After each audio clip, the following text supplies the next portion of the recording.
quarter of all cases right here in the United States. News 3 reporter Anthony Sabella is live in Norfolk this morning, breaking down where things stand now. And Anthony, we're hearing from those leading our country's fight against the pandemic.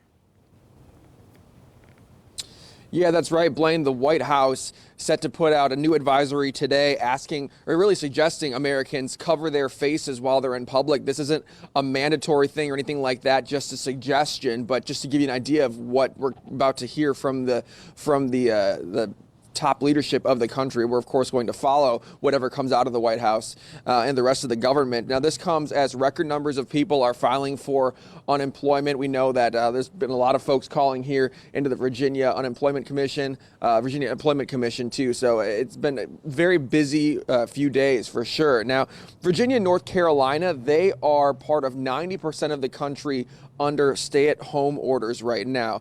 Dr. Anthony Fauci, he's the nation's top infectious disease expert, kind of making his rounds on TV, and he's saying that it should really be at 100% at this point, not 90%, but everyone should be staying at home if they can. The White House Pandemic Response Coordinator says we need to be better at social distancing. We're only as strong as every community, every county, every state, every American following the guidelines to a T.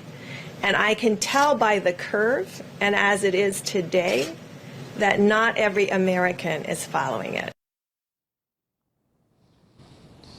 Now, on top of all this, I mentioned unemployment. A lot of people filing for unemployment right now, more than 10 million total across the country, 6.5 million in just the last week. So very difficult times across the country and right here at home. We know worldwide more than 50,000 people have now died of the coronavirus, as been reported. And we're, of course, going to get new numbers on the daily with more information on this coronavirus. So be sure to stick with News 3 both on air and online as we get that new information. We're live here in Norfolk. Anthony Sabella, News 3.